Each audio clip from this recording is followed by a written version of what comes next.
Olá companheiras, olá companheiros, saudações petistas. Sejam muito bem-vindas e muito bem-vindos a mais uma edição do podcast Em Tempos de Guerra, a Esperança é Vermelha. Hoje é sexta-feira, dia 1º de dezembro. Eu sou o Patrick e toco a conversa junto com vocês.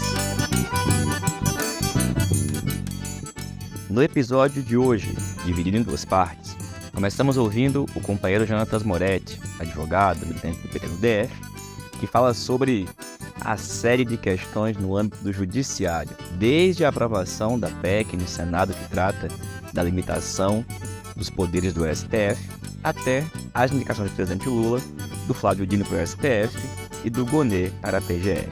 E ouvimos ainda a companheira Fátima Lima, do Rio de Janeiro, que trata do tema educação e das perspectivas desse final de ano e para 2024.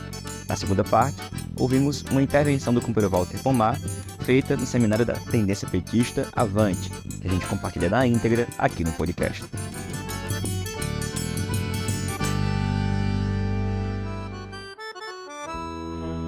E pessoal, a gente começa a edição de hoje aqui do podcast falando do conflito na Palestina. É que após 56 dias desde o início do conflito, em 7 de outubro, nós tivemos esses quase 7 dias de uma espécie de trégua, em que de ambos os lados ocorreu uma troca de prisioneiros e reféns. Acontece que a trégua acabou, e acabou pelo lado de Israel, e os bombardeios e ataques recomeçaram no dia de hoje. Foram quase 300 palestinos e israelenses na condição de reféns e prisioneiros trocados nesses últimos 7 dias.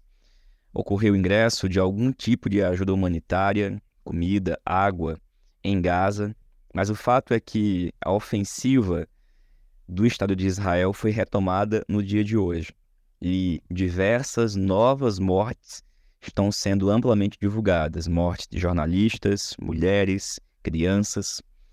E essa retomada do conflito aponta provavelmente para uma nova escalada, uma escalada que, a continuar como se encontra, será muito, mas muito terrível para o povo palestino. É fundamental que o Brasil e os demais países comprometidos com a paz busquem novas medidas para que o Estado de Israel pare, não apenas com uma trégua, mas com um cessar-fogo definitivo, para que o genocídio contra o povo palestino tenha um fim imediato e o mais rápido possível. Enquanto o conflito é retomado, teve início nos últimos dias, nos Emirados Árabes, a COP28, e o presidente Lula está lá. E no dia de hoje, dia 1º de dezembro, realizou o seu primeiro discurso, do qual vale destacar a fala de Lula sobre o gasto de trilhões das potências em armas e em guerras, quando esse dinheiro poderia e deveria ser usado para acabar com a fome e reduzir a pobreza e a miséria. Certamente, nesse momento, a COP é um espaço onde o presidente Lula e as demais chefias de Estado e de governos devem se posicionar pelo cessar-fogo de Israel contra a Palestina e avançar justamente nas discussões sobre o que fazer diante do conflito no seu contexto atual. Ao longo da próxima edição aqui do podcast, a gente deve trazer alguns trechos da fala do presidente Lula e também os desdobramentos da COP28, que deve durar aí pelo menos umas 2 semanas. E pessoal, ao longo das 2 últimas semanas, o centro político do país caminhou muito em direção ao judiciário, mais uma vez. Dessa vez, há umas 2 semanas, em relação à decisão do Senado Federal em aprovar uma proposta de emenda à Constituição que, em boa medida, reduz um certo poder do Supremo Tribunal Federal no que diz respeito às decisões monocráticas, que são tomadas por um único dos ministros. Na edição passada aqui do podcast, o companheiro Magnus Henry já iniciou o assunto, já deu um panorama e uma opinião. Bom, na edição de hoje, a gente convida o nosso companheiro Jonatas Moretti, que é advogado, militante do PT no DF, para voltar a falar desse assunto, em especial no momento em que, nesta semana, uma outra novidade, um outro tema que coloca mais luz sobre o debate jurídico do país, que foi a decisão do presidente Lula de indicar para o Supremo Tribunal Federal o atual ministro da Justiça e senador, o Flávio Dino. E, além disso, a indicação para a Procuradoria-Geral da República, a PGR, de Gonê, uma figura notadamente conservadora, com posições muito ruins acerca de temas fundamentais e que, bom, dá sinais de que a disputa no judiciário vai ser uma disputa muito dura agora e para frente. Para falar desse assunto, a gente começa ouvindo o companheiro Jonatas Moretti. Olá, camarada Patrick. Olá, demais camaradas do podcast. Em tempos de guerra, a esperança é vermelha. Pois é, Patrick, depois de muita espera, finalmente o presidente Lula fez a indicação do novo ministro do STF, que, se aprovado no Senado, ocupará a cadeira até então ocupada pela ministra Rosa Weber, e fez uma indicação dupla, já que em uma mesma tacada também indicou o novo Procurador-Geral da República. Como sabemos, o Lula sofreu muito nos últimos anos no Supremo Tribunal Federal. Sofreu ao tribunal referendar, sem maiores críticas, todos os desmandos da Lava Jato, mas também sofreu por decisões mesquinhas, algumas delas tomadas por ministros indicados por ele. Cito a título de exemplo a proibição de o presidente Lula dar entrevista quando ainda estava no cárcere para a Folha de São Paulo, mas também a proibição de ir ao enterro de seu irmão e neto, também quando estava preso em Curitiba.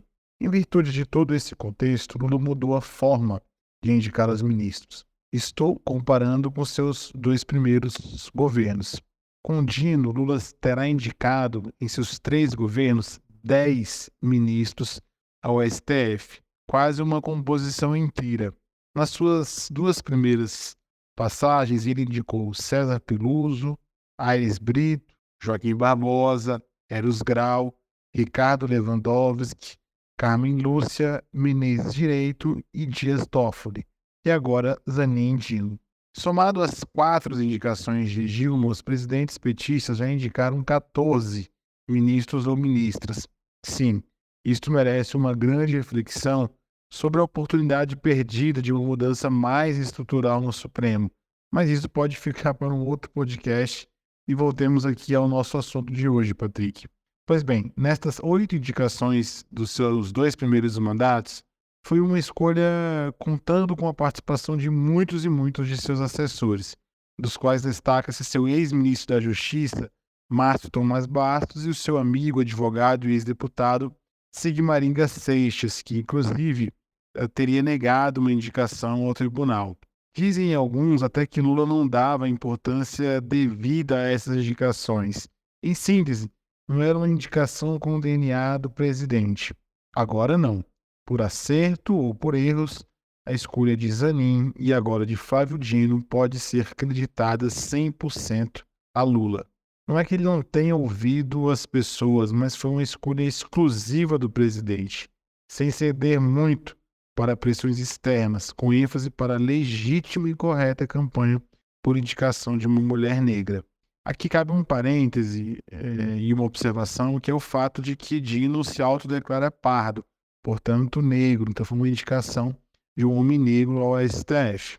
Eu acho que, continuando, que a chave para compreender as 2 indicações do Lula são distintas. Na escolha do Zanin, me parece que está na seara de uma absoluta confiança, quase canina, de Zanin ao Lula, mas também o simbolismo de colocar alguém que esteve lado a lado com ele nos piores momentos, agora também ascendendo ao centro da República junto com Lula. Nessa indicação do Zanin, tem a certeza de que ele será fiel ao Lula, mais até do que fiel ao programa político que elegeu o Lula. Já a indicação do Dino, em minha leitura, tem estreita relação com o que o Supremo atualmente virou. Por muito tempo, os governos pós-ditadura, mais notadamente a partir de FHC, foi sustentado no que parte da ciência política denominou de presidencialismo de coalizão, que significa que a participação do legislativo na tomada de decisões e nas indicações ao governo estaria mais ou menos no eixo da governabilidade. Ainda não temos uma definição clara de como se dará a sustentação nos governos pós-Bolsonaro, pois o poder legislativo que emergiu das eleições de 2022 é muito conservador, mas fundamentalmente muito mais poderoso e com sede de poder e dinheiro do que jamais vimos em nossa história. Neste contexto, ainda que seja muito cedo para um desenho mais definitivo, nos parece que o STF começa a exercer algum papel na governabilidade. E o Lula tem ciência disto e tem atuado com isto. Portanto, Patrick, em um STF também garantidor da governabilidade, Lula viu em Dino um agente político com perfil e habilidade suficiente para ser um articulador, agora sim também do seu programa político no Supremo Tribunal Federal. Agora aqui é uma reflexão para compreender como se deu, em minha leitura, a indicação do Dino ao STF, demonstrando que o caráter político está cada vez mais presente nas indicações. Agora, qual o impacto disso no STF? Se é um desvirtuamento do perfil do tribunal, precisamos aguardar um pouco mais a atuação do ministro e do colegiado para uma análise um pouco mais refletida. Bem, Patrick, sobre a indicação de Gonê para a Procuradoria-Geral da República, os elementos que foram decisivos me parecem o seguinte. O primeiro deles, e aqui não significa que seja o mais importante, tem a ver com este novo papel do STF que acabei de citar na pergunta anterior, em especial pelo fato de que os principais padrinhos do indicado foram os ministros Gilmar Mendes, ex-sócio de Gonê, em uma faculdade no DF, que escreveu um livro de direito constitucional junto com Gilmar Mendes, e também do ministro Alexandre de Moraes. O segundo aspecto tem a ver com o pouco entusiasmo ou confiança dos nomes colocados à mesa. Segundo foi noticiado, além de Gonê, Lula também conversou com Bigonha, procurador com pouco mais de trânsito nos círculos jurídicos progressistas. Em um primeiro momento não deu match, digamos assim, com nenhum dos dois. Tanto é que esse diálogo teria ocorrido em setembro e a efetiva indicação socorreu agora no final do mês de novembro, né? O terceiro aspecto é uma aversão absoluta à lista tríplice. Vale lembrar que nos 2 primeiros mandatos, Lula sempre não só indicou alguém da lista, como indicou sempre o primeiro da lista. Ou seja, terceirizou a escolha para a corporação. Como tal postura deu no que deu, desta vez Lula sequer considerou minimamente a lista tríplice. Gonê, Patrick, é um procurador notadamente conservador, bem conservador. Foi subprocurador-geral eleitoral durante todo esse último período eleitoral passado e teve uma atuação protocolar, apagada, de certa forma omissa, diante de tantos abusos perpetrados pelo Bolsonaro. Sobre o ex-presidente, importante mencionar que Gonê se movimentou à época do governo passado pelas mãos de nada mais, nada menos do que a deputada bolsonarista Bia Kicis para ser indicado por Bolsonaro, no que foi, como sabemos, preterido por Augusto Aras.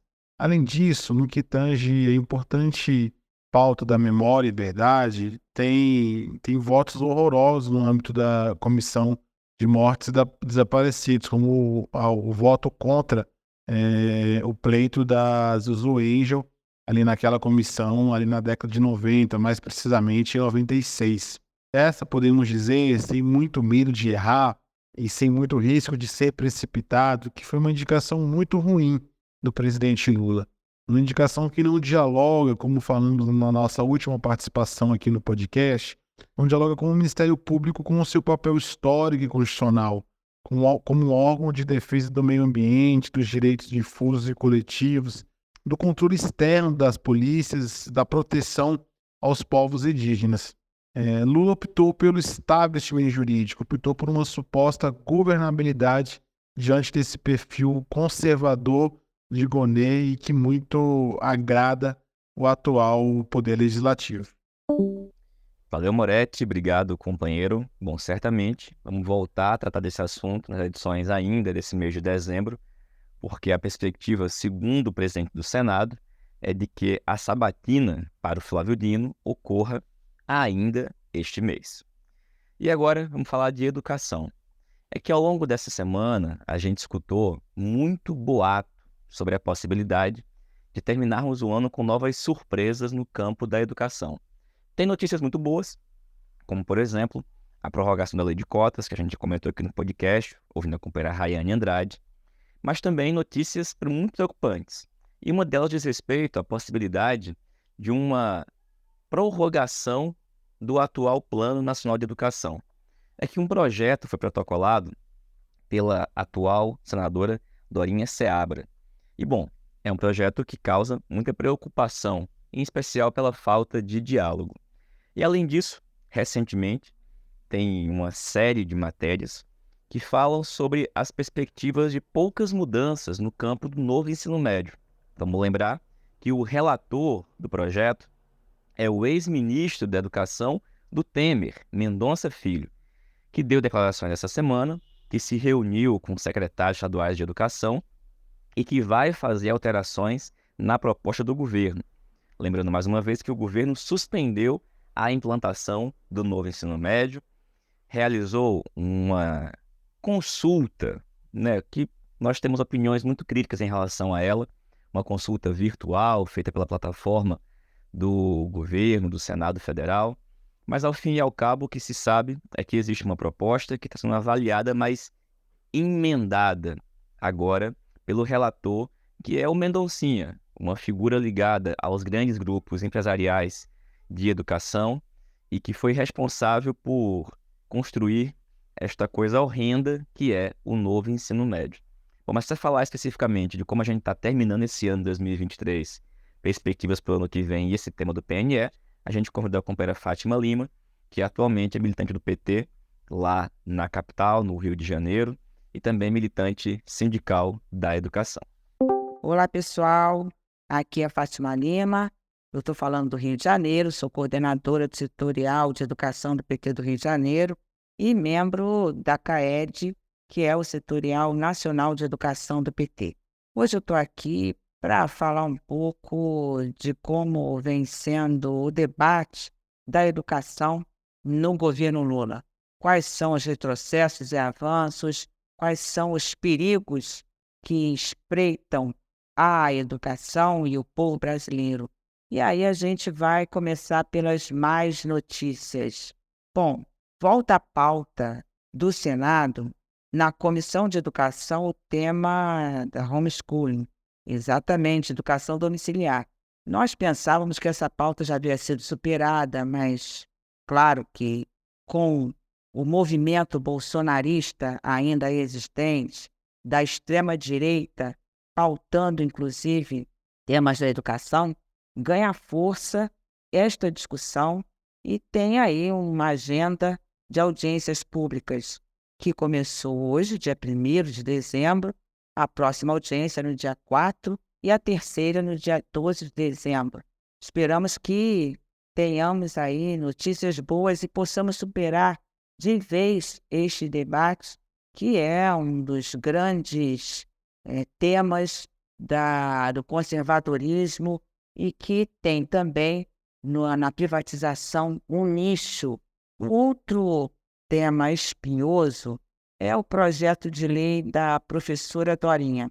Veja bem, num contexto em que nós estamos avançando para a participação social na construção da Conferência Nacional de Educação, que vai acontecer em Brasília e que está sendo precedida das etapas municipal e estadual, nós temos aí um projeto de lei apresentado pela professora Dorinha, do Partido União, que pretende estender aí até 31 de dezembro de 2028, portanto, prorrogar a vigência desse PNE, que termina aí a vigência em 2024, pois o PNE, Lei 13.005 de 2014, tem vigência até 2024 e deverá ser, então, substituído por um novo PNE, uma nova lei que apresentará metas, estratégias para a educação nacional. E esse projeto de lei pretende estender o PNE. A CNTE já se posicionou contrariamente, assim como os movimentos de educação, entidades, sindicatos, porque este é um retrocesso, está em descompasso com a discussão nacional sobre a construção do PNE. E aí, gente, tem um terceiro tema espinhoso. Quem imaginava que nós já estávamos superando essa saga pela revogação do novo ensino médio e que nós avançamos no debate, a gente tem aí a apresentação de um relator que vai ser responsável pelo PL, que na verdade não chegou a revogar o novo ensino médio, mas reforma esse novo ensino médio. Esse PL é fruto de um debate, inclusive, com forte presença do Ministério da Educação, e a gente tem aí o relator do PL, que é exatamente o ministro da Educação, que no governo Temer instituiu um novo ensino médio, esse que a gente lutou tanto para revogar.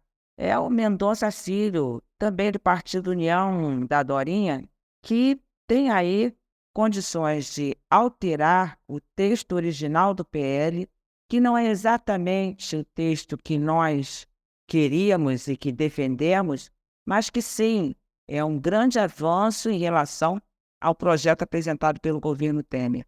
Portanto, isso exigirá de nós luta, muita vigilância e acompanhamento dessa pauta no Senado, porque a gente sabe que o que está no centro dessa discussão é manter especialmente os itinerários formativos para abrir a avenida para a privatização da educação.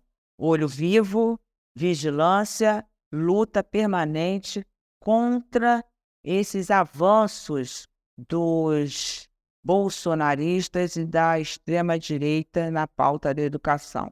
Mas tem só notícia ruim que representa um retrocesso, não, gente. Felizmente temos notícias boas que nos fazem entender que a educação é uma pauta que vai ganhar espaço no governo Lula e que vai ser um contraponto ao processo de desmonte que ocorreu no governo Bolsonaro. Nós temos aí o avanço da CONAI, que vai acontecer em janeiro. Então é importante mencionar as conferências estaduais de educação, com grande presença dos profissionais de educação, da universidade, responsáveis, estudantes, que discutiram os eixos temáticos, que tem entre eles o financiamento público para a educação pública com controle social, a gestão democrática da educação, direitos humanos. São 7 eixos que foram amplamente discutidos e que, nestas conferências, nós tivemos aí o diagnóstico da educação nacional e a proposição de políticas e ações para reverter esse quadro de destruição no qual a educação se encontra hoje. E aí, para terminar, uma notícia que chegou para a gente e que tem muito a ver com a redução das desigualdades, mas também com o desenvolvimento social e econômico do país, é a medida provisória que criou a poupança para incentivar a permanência de estudantes no ensino médio. Essa medida do governo Lula, essa ação, essa política, ela tem aí como pressuposto a permanência desses estudantes, sobretudo aqueles que são mais pobres e que estão na vulnerabilidade social, que as famílias estão inscritas no Cade Único. Esses estudantes, eles vão ter uma poupança e receberão parte deste recurso todo mês e, no final do ano letivo, receberão o restante deste valor. Mas tem condicionalidades, isso é muito importante. Os estudantes precisam comprovar frequência e participação no Enem. É um avanço e tem a ver com a redução das desigualdades, promovendo a redução também do abandono escolar de estudantes que precisam muitas vezes estar no mercado de trabalho precarizado e que acaba impedindo a continuidade do processo de escolarização. Essa é uma grande medida que o governo Lula apresenta para a população e que traz para a gente, de fato, um sinal de que a educação está sendo reconstruída com inclusão social, com redução de desigualdades e com uma escola pública para todos e todas.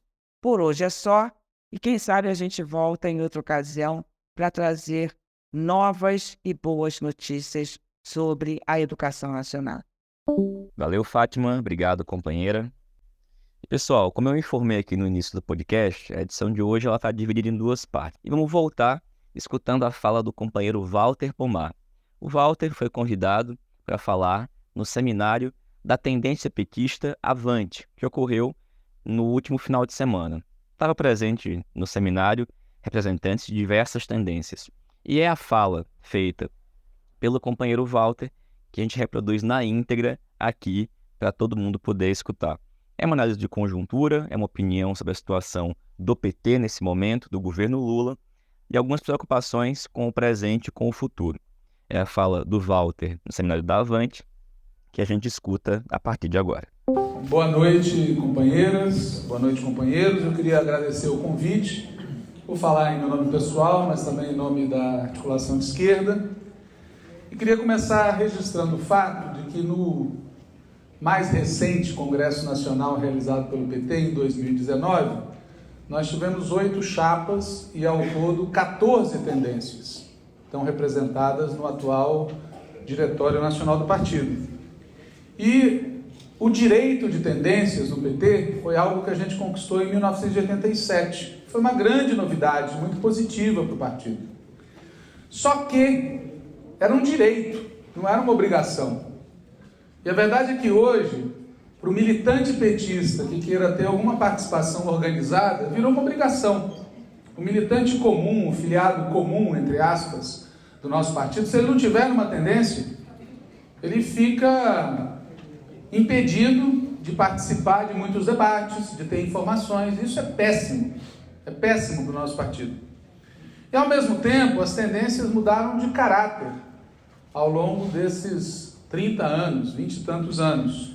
Perderam densidade e muitas delas viraram agências de ocupação de espaço nas direções do partido e nos espaços de governo. E isso também é péssimo, porque o direito de tendências dentro do PT era uma iniciativa democrática, mas que visava também oxigenar o partido. As tendências tinham o propósito de formular programaticamente, estrategicamente, fomentar debates. E não é isso que vem acontecendo em grande parte dos casos. A começar pela chamada corrente majoritária, a Construindo um Novo Brasil, que não convida o Zé Dirceu, porque não reúne a sua direção nacional há muitos meses. Há muitos meses. Essa é a verdade. É uma tendência que controla com mão de ferro o Diretório Nacional do Partido, mas que não funciona democraticamente nem mesmo para os seus. Nem mesmo para os seus. Bom, quem não está satisfeito com essa situação, eu não estou e acredito que todos aqui não estamos, tem a obrigação de aproveitar esse tipo de espaço para debater as questões de fundo. E eu queria começar por algo que ocupou nossa atenção nos últimos dias, que foi o voto dado pelo Jacques Wagner, a reação da Gleisi Hoffmann e a tréplica do Washington Quaquá. O Jacques Wagner, vocês sabem, votou pessoalmente, segundo ele, a favor de uma mudança na legislação que afeta o funcionamento do Supremo Tribunal Federal. A Gleisi Hoffmann disse de público que isso estava errado, porque isso favorecia, na prática, a extrema-direita e enfraquecia o Supremo, que tem sido útil no combate ao bolsonarismo. E o Quaquá disse que isso pode até ser verdade, mas é bom lembrar do papel do Supremo Tribunal Federal no lawfare contra o Lula e contra o PT nos últimos anos. A verdade é que todos têm um pouco de razão nessa polêmica, certo? E no fundo, o que isso indica do ponto de vista tático é que se nós ficarmos prisioneiros da disjuntiva ou governabilidade com o Supremo Tribunal Federal ou governabilidade com a maioria conservadora do Congresso Nacional, nós estamos derrotados de antemão. Nós vamos ter que ficar escolhendo o mal menor e vamos mais cedo ou mais tarde nos arrebentar. Mas para além desse problema tático, digamos assim, tem um problema estratégico, na minha opinião, que é perceber que 2023 não é 2003 em hipótese alguma. O mundo e o Brasil mudaram profundamente. Nós, da articulação de esquerda, desde 2015, temos usado a expressão tempos de guerra. Naquela época, isso foi motivo de piada. Até mesmo gente da própria articulação de esquerda achava que era um exagero retórico. Bom, depois do golpe, depois do cavernícola, depois da pandemia, depois de tudo que aconteceu no país, na América Latina e no mundo, hoje muita gente usa essa expressão, mas eu queria que a gente fosse além do óbvio e se perguntasse por que 2023 é diferente de 2003. Por que a gente vive tempos de guerra hoje? E na nossa opinião, isso tem a ver com a crise de 2008. A crise do capitalismo e a crise da hegemonia dos Estados Unidos, que se acentuou depois de 2008. Ambas crises, a do capitalismo e a da hegemonia dos Estados Unidos, reduziram a margem de manobra do capitalismo para fazer concessões democráticas e sociais para a classe trabalhadora. Antes de 2008, tinha mais espaço para fazer concessões. Agora, tem menos espaço para eles fazerem concessões. Ou se vocês quiserem ver do outro lado, eles precisam nos esfolar mais do que antes para manter a mesma taxa de lucro. E isso impõe à classe dominante exercer a sua hegemonia com maiores doses de violência, de repressão, de guerra, de medo, e ao invés de prometer bem-estar social moderado aqui na Terra, eles reforçam a ideia de prometer uma vida depois da morte. Por isso que a onda pentecostal e outras é tão forte nesse período, porque não há o que oferecer agora, não há o que oferecer agora, como já houve no passado. E essa situação exige de nós outra estratégia. Uma estratégia diferente da que a gente adotou até 1989 e uma estratégia diferente da que a gente adotou no período 2002 até 2015. Infelizmente, o nosso partido começou a debater essa outra estratégia no 6º Congresso em 2017 e parou. Não se recuperou o debate ali e de lá para cá é como se tivéssemos voltado à normalidade, que já não era tão normal assim, mas não voltamos. Quando eu falo que a gente precisa de outra estratégia, eu me refiro em primeiro lugar, a gente precisa de mais luta ideológica, mais crítica ao capitalismo e mais defesa do socialismo, sem o que a direita vai fazer luta ideológica contra nós, como está fazendo, e não vai ter retorno. Quando eu me refiro a outra estratégia, eu me refiro a mais anti-imperialismo. É impressionante o baixo grau de mobilização do nosso partido, por exemplo, em defesa da Palestina. A quantidade de dirigente, figura pública, que tem medo de tomar posição numa questão de dignidade humana.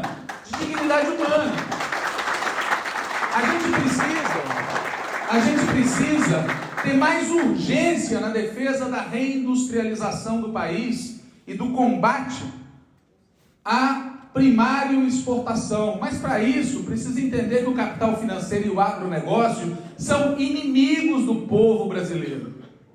E não é um assunto para depois de amanhã, como parece pensar o nosso ministro da Fazenda, que consegue o absurdo de nos impor e convencer o presidente Lula a defesa do déficit zero, quando o país precisaria estar investindo muito e pesadamente para a gente ter desenvolvimento e o país ser um polo internacional do ponto de vista industrial, científico, tecnológico.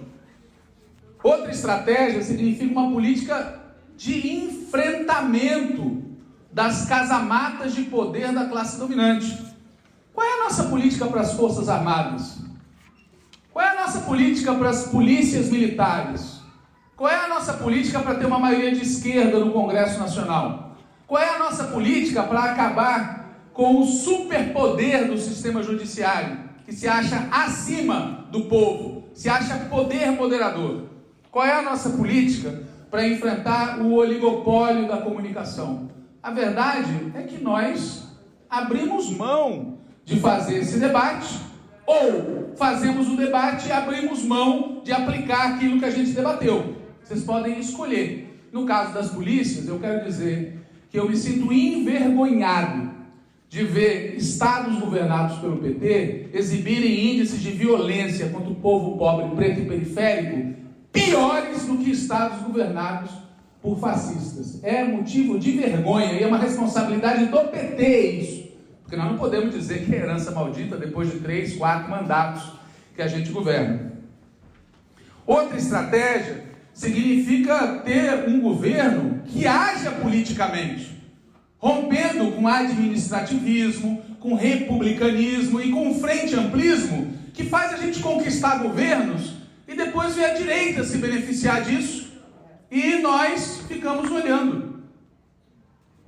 E acima de tudo, pessoal, outra estratégia significa centralidade absoluta na auto-organização da classe trabalhadora. Sem classe trabalhadora organizada, não adianta ganhar eleição. Nós ganhamos 4 eleições presidenciais seguidas e quando a direita decidiu nos derrubar, a gente não conseguiu colocar povo na rua para defender o nosso governo. Essa é a verdade. Se a gente não reconhecer a verdade, nós não vamos adiante. E o principal problema de auto-organização que eu vejo diz respeito ao PT. O PT é o principal movimento social desse país. Perguntado, 30% das pessoas dizem que são simpatizantes do PT. Num país de 210 milhões de habitantes, é gente pra dedéu. E a verdade é que nosso partido está muito perto de uma crise político-organizativa brutal. Brutal. E essa crise é mais fácil resolvê-la agora do que quando a implacável biologia se impor. Porque quando a implacável biologia se impor, se essa crise que a gente está vivendo hoje não tivesse sido resolvida, o nosso partido corre sério risco de fragmentação. E quem se ilude sobre isso não parou para ver a história da esquerda brasileira e a história de partidos como o nosso em outros países. Sobre o PT, especificamente sobre esse ponto, nós temos que recuperar a noção de partido dirigente. O nosso partido hoje é dirigido a partir dos governos e a partir das bancadas. Não é mais dirigido a partir do partido. Aliás, há dirigentes que perderam a noção do que é que significa dirigir o partido. O nosso partido precisa recuperar a dinâmica de funcionamento coletivo e democrático. Porque a verdade é que em muitos locais do nosso país, e também no Diretório Nacional, a democracia passa longe, passa muito longe. Nos municípios, por exemplo, onde a gente tem governo municipal, vale o mesmo. Os prefeitos, os governos locais se sobrepõem à vida partidária. Nós temos que recuperar a disposição de combate do partido também nos anos ímpares, e não só em época de eleição, em que a gente se entusiasma.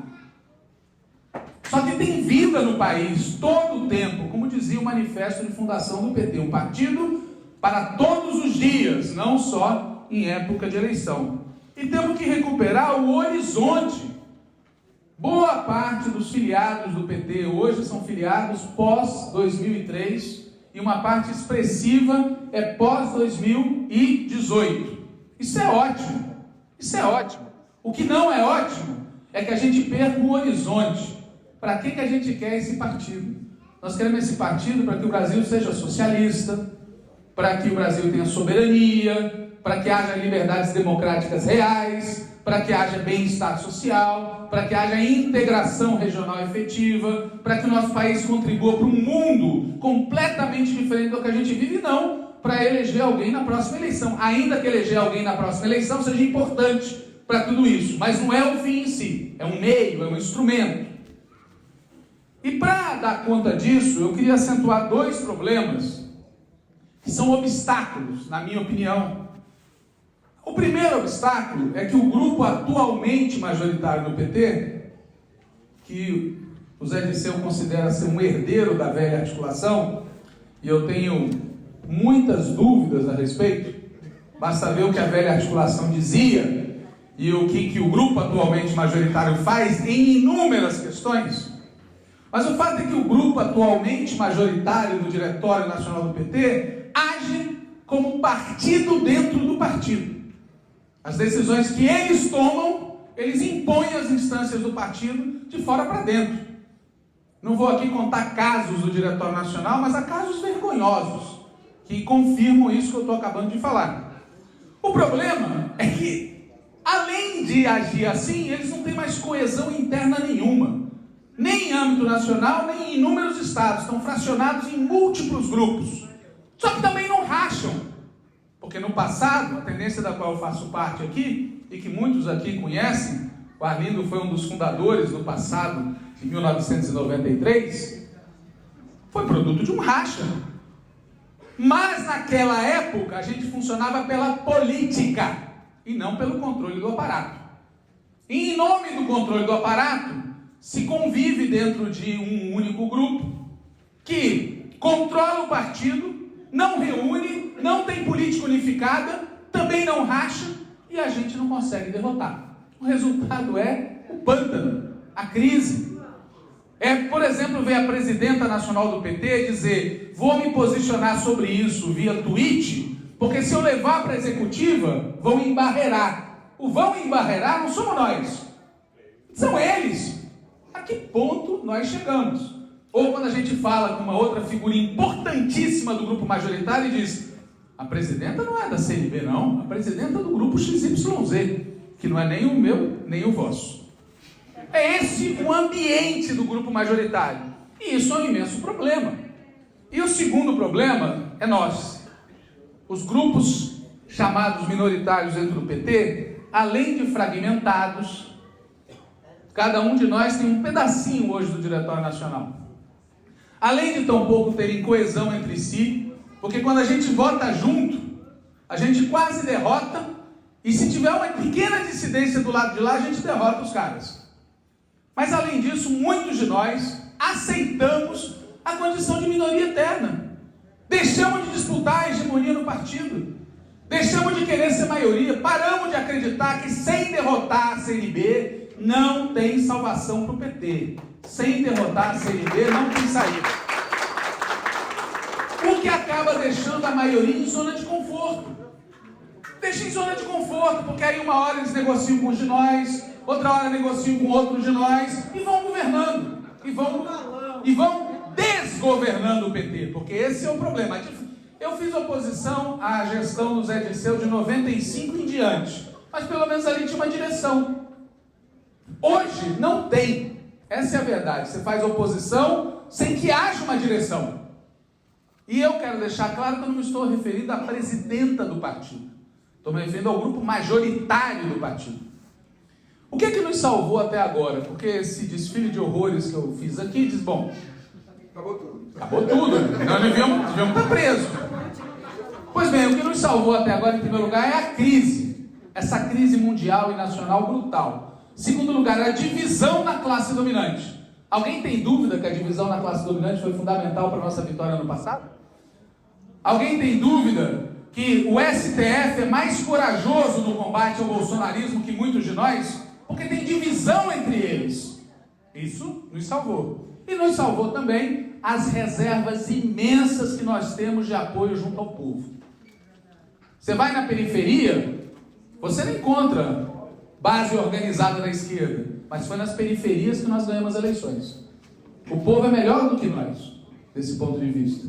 Ele tem consciência de classe, mesmo quando a gente não está lá para organizá-lo. Isso nos salvou até agora.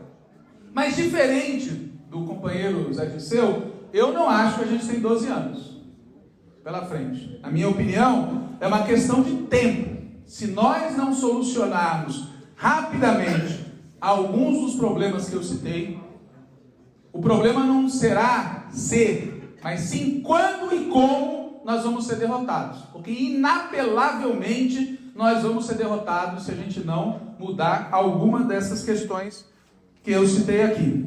É um erro achar que a gente pode tocar assim por X anos e vamos tocando, e de governo quase progressista em governo quase progressista, a gente vai ter um governo mais progressista, e de governo progressista em progressista, vamos ter um governo democrático e popular, e daqui a 12 anos não vai funcionar assim, gente, porque nós temos duas oposições. Nós temos uma oposição de direita, tradicional, neoliberal, uma parte delas dentro do nosso governo, e tem uma oposição de extrema-direita, neofascista e também neoliberal, incrivelmente uma parte dela dentro do nosso governo, e ambas também com gente na oposição. Não tem como a gente sobreviver deste jeito muito tempo mais. E eu não estou colocando na variável, na equação, a implacável biologia, que é outro problema. O que fazer diante disso? Primeiro, eu acho que a gente tem que colocar no centro da política a questão da organização e mobilização da classe trabalhadora. Não só no gogó, mas isso tem que ser a preocupação central. Se não houver uma nova onda de lutas sociais no país, não se alterará a correlação de forças e nós ficaremos na mão das instituições que as diferentes direitas e as diferentes frações da classe dominante controlam. Segundo, nós temos que obter o melhor resultado possível em 2024, sabendo que vai ser difícil, vai ser muito difícil, não vamos nos iludir. É um quadro complicadérrimo. Terceiro, nós temos que ter como objetivo fazer uma revolução no partido. Do jeito que está, o nosso partido não está à altura das tarefas postas diante do povo. Quarto, os que fazem oposição ao atual status quo do PT, pelo menos têm que organizar uma mesa permanente de diálogo. Pelo menos, para debater as questões. E não agir como nós estamos agindo. Porque da maneira como nós estamos agindo, que não se reúne, não se conversa, não se articula, o único resultado prático é que o grupo majoritário continua desgovernando o PT. Quinto, nós temos que debater as coisas sem proibição. A começar pela política econômica. Eu sou de um tempo em que na primeira reunião do Diretório Nacional do PT, o Palocci era tratado como lorde e, frente a um questionamento, me ofendeu e foi preciso que o Genuíno pedisse a ele que pedisse desculpas. Estava bêbado, mas naquela época se perdoava o Palocci de tudo. Deu no que deu. Eu não tenho a menor dúvida, a política econômica seguida pelo nosso companheiro Fernando Haddad está errada. E se não for alterada, não vai contribuir para aquilo que nós precisamos. E não pode ter interdição, tem que ter debate. Não é possível, por exemplo, a gente ver o ministro indicado pelo Lula para o Supremo Tribunal Federal votando contra os direitos dos entregadores. E depois como é que nós vamos conseguir o apoio dessa parte da classe trabalhadora? Como? Tem problemas que precisam ser debatidos sem interdição. E sexto, precisa ter núcleo dirigente petista no governo. Não temos. Que saudade da época em que o Buchiquem, o Zé Dirceu, o Genuíno e outros guiavam com mão de ferro o primeiro governo Lula, ao qual eu tinha imensas críticas, mas pelo menos tinha um núcleo dirigente do partido, com o qual a gente podia dialogar, conversar, dizer a nossa opinião. Logo no início do governo do Lula, em 2003, fizemos lá uma reunião da Direção Nacional de Articulação de Esquerda com o companheiro Zé Dirceu. Estávamos lá, Irine, Zica, eu, para conversar, para acertar os ponteiros. Hoje, com quem que se conversa? Quem é o núcleo dirigente do governo? Então, na minha opinião, pessoal, a gente tem pela frente aí muitos problemas que têm que ser enfrentados de forma muito explícita. Encerro dizendo o seguinte: eu entendo, mas discordo da lógica segundo a qual vivemos um período não revolucionário e logo vamos fazer o possível. Assim foi também entre 1849 e 1910. Depois tivemos Revolução no México, Revolução na China, Revolução na Rússia, Guerra Mundial. Esse período que a gente está vivendo hoje, não sei como ele vai evoluir, mas eu não tenho dúvida nenhuma que mais cedo ou mais tarde nós vamos ter crises, guerras e revoluções. E uma parte de nós, pelo menos uma parte de nós, precisa estar disposto a cumprir um papel revolucionário nos momentos em que houver mudanças revolucionárias e construir isso, e não ficar esperando que o momento caia do céu nas nossas cabeças. Bom, isso é o que eu teria para contribuir aqui no debate. Como já foi explicado, eu vou sair à francesa. Tenho certeza que o Arlindo vai me tratar com simpatia, gentileza, como sempre ele faz, por sinal. Eu distribuí o jornal Página 13 para todas as cadeiras. Tem pelo menos uma coisa muito boa nesse jornal, que é a última página, que é uma bandeira da Palestina. Aliás, eu já consultei o Arlindo, então como eu trouxe coisas para distribuir, isso aqui eu vou dar para os organizadores do evento, peço que coloquem. Nós não podemos fazer nada sem referência à luta dos palestinos. E, último comentário, eu chequei com o nosso amigo Breno Altman. O Wilson foi integrante, em 1981, da chapa Voz Ativa, que disputou a União Metropolitana dos Estudantes Secundaristas. O presidente era o Breno Altman e eu estava lá numa diretoria secundária em qualquer lugar. A gente se conhece há muito tempo, todos nós aqui, tá certo? Todos nós temos história, todos nós temos muita luta por detrás. Agora, o que vale, pessoal, o que vai decidir, não é o que a gente fez até agora, é o que a gente vai fazer daqui para frente. Isso vale para o PT também. Muita gente discute o PT na linha de um partido que tem um grande passado pela frente. Isso ninguém nos tira, isso já é nosso. Mas a questão é saber o que nós vamos fazer com o nosso futuro. Se nós vamos usar essa força imensa e essa confiança imensa que o povo brasileiro nos deu até hoje para mudar o país. Muito obrigado, viva o PT, bom congresso para vocês. Avante de São Paulo. Bom, pessoal, essa foi a fala do Walter, como dito, né, em uma segunda parte do podcast. Ele ficou um pouquinho mais longo do que o normal, mas a gente achou muito importante compartilhar essa intervenção do camarada no seminário da Avante. A gente termina aqui a edição de hoje, nos reencontramos na próxima sexta-feira, lembrando que na segunda, um pouquinho mais cedo, às 18 horas, tem a edição do programa Antivírus, no YouTube do canal Contra Mola. A gente se reencontra ao longo da próxima semana. Pedimos que vocês, nesse finalzinho de ano, ajudem a gente a subir um pouquinho mais nas plataformas. Curte, compartilha, envia o link.